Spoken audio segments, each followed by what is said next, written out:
This is All of It on WNYC. I'm Allison Stewart. We finish this hour of art outside of New York City with the artist Allan Rohan Crite. He was born in 1910 in North Plainfield, New Jersey. 14 miles south in New Brunswick, the work of the late artist is being featured at the Zimmerly Art Museum. Crite grew up in Boston, where he stayed most of his life.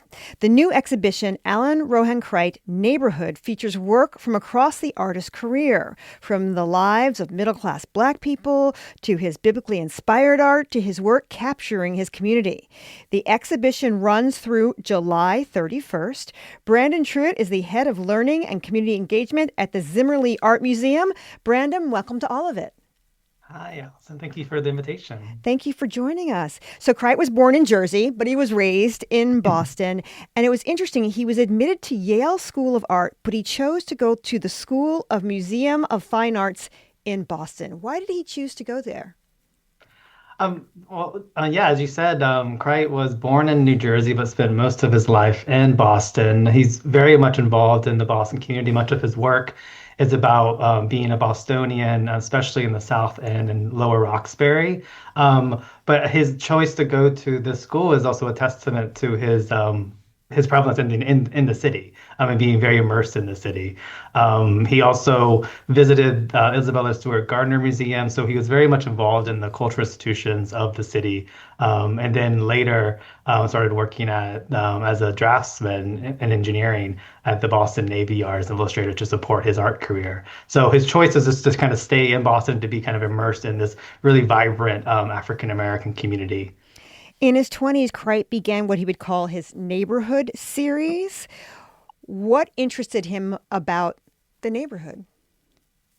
Yeah, the neighborhood, so as you mentioned, he was born in 1910 and his career spans almost the entire 20th century. He passes away in 2007. So what he's interested in and is what his work is really interested in is the transformation of the neighborhoods in Boston that undergo a lot of change, both government sponsored, what might be called urban renewal, but he called urban removal.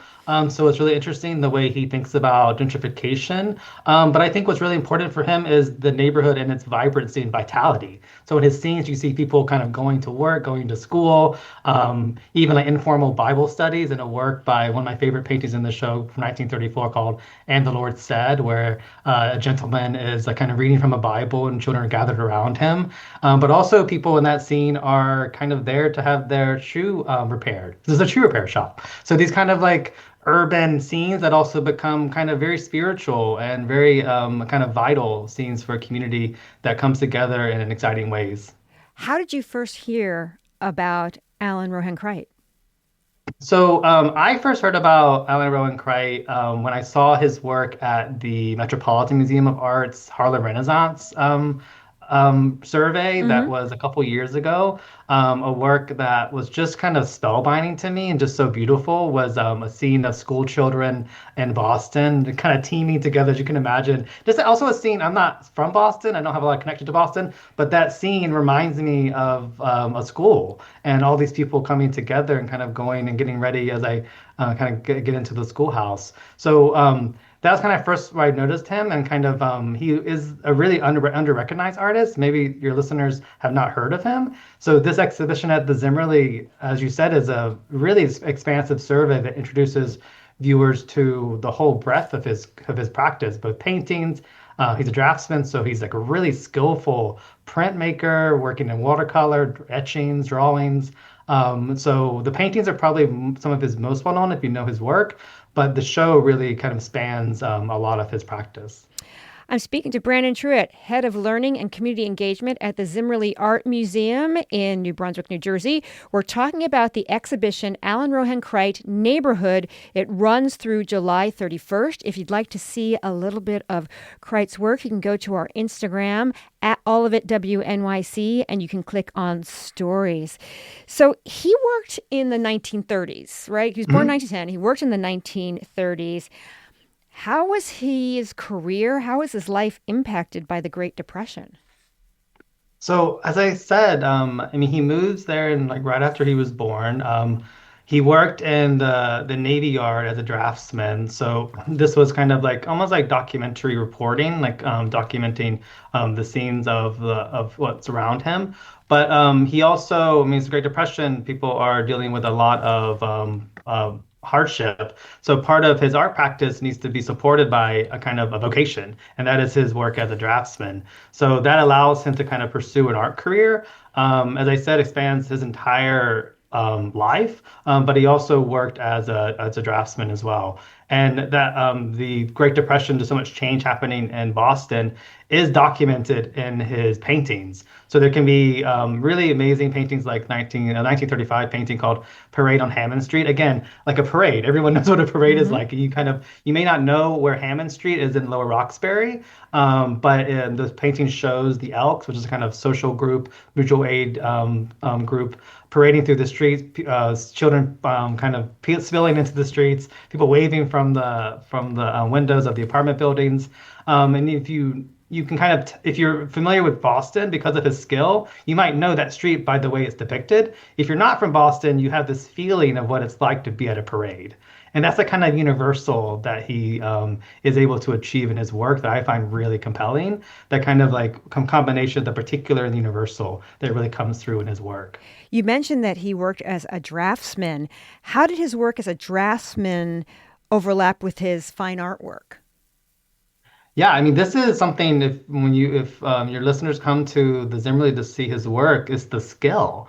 It's just like Hmm. an incredible skill of depicting these scenes in these neighborhoods. As I said, and some of his work that like in another painting called Columbus Avenue, again, if you're from Boston and you know these streets, that skill of depicting everyday life is going to kind of like give you an index of reality because you know those streets.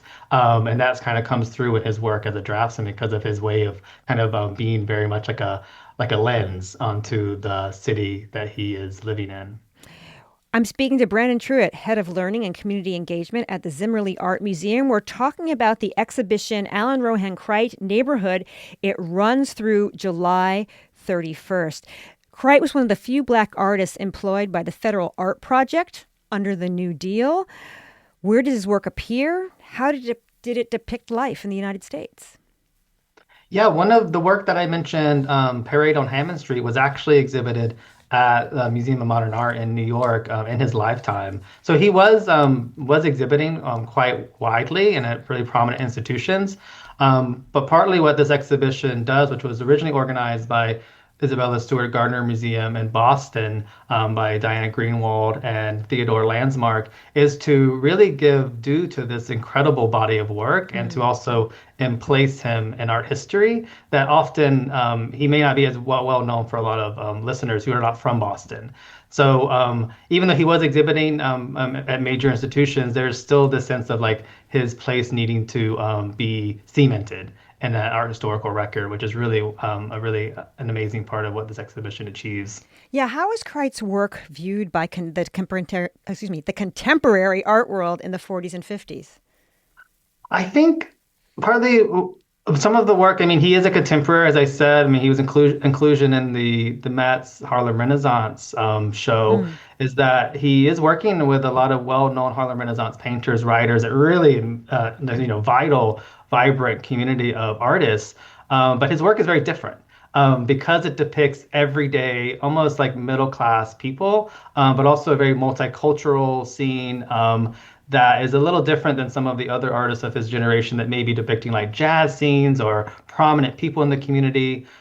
His work are everyday folk. Hmm. So you may not identify someone as like a really well-known person in the community, although I would maybe defer to people from Boston, and maybe they do notice people in the scenes that are recognizable. But that kind of everyday people on the street kind of going about their business in a community that comes together, and even in micro communities that he sees within the scenes, that I think is a little different than the work that was exhibited during his time period. Is that what the neighborhood in the title of the show refers to? Yeah, the neighborhood. I mean, I think that is something in the show. I mean, the show that is a very Boston show, as it was originally organized in Boston, having this idea of neighborhood as something that is a universal concept. And I think part of what his body of work does is help us think through that concept and how people come together in different scenes, but also a resilience of what a neighborhood is as it might go through different change, economic, socio-political, but that people form neighborhoods. And I think that's like a really amazing takeaway of his work. Crite was an Episcopalian. How does religion show up in his work? Yes, there's he was a devout Episcopalian, very active in the church, both in terms of like the liturgical practice, so religious practice, worship, and there's a section of the show called Art for Worship, that shows like every like scenes within church interiors in Boston. There's also really a beautiful series of Stations of the Cross, also these illustrated spirituals that he created for a book published by Harvard University Press in the 30s, that show songs like Swing Low Sweet Chariot with the actual line by line illustrations by the songs depicting holy figures as black throughout the work. And that's really significant for the work that he does. Something I find really compelling is also the everyday neighborhood scenes of worship. So you'll find scenes of like worship, as I said, in the shoe repair shop, like informal Bible study. So both like churches, but also how worship shows up in everyday scenes. And that kind of like where his work kind of comes together, the neighborhood and these scenes of worship, especially in the kind of like concluding sections of the exhibition. I did want to ask you about the series Stations of the Cross, which you mentioned. What was unique about the way that Crite depicted biblical scenes? Yeah, so there is the Stations of the Cross, which are really beautiful lino cuts that really have to be seen in person to really do justice to them.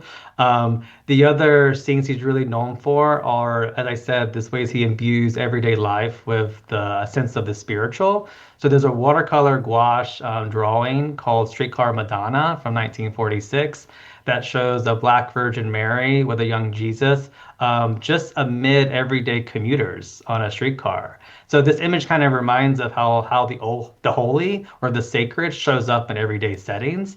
So that to me is so unique. I've never seen anything like it before. And there's other examples of that in the show, like on a railway station of another scene. So this is again kind of how his work brings together the glorification of worship and like settings like churches, but also the glorification of a community by placing those figures in everyday settings. The exhibition also features work from artists Johanna Tinker and Susan Thompson from a quilt series called Deeply Rooted in the Neighborhood, homage to Allan Rohan Crite.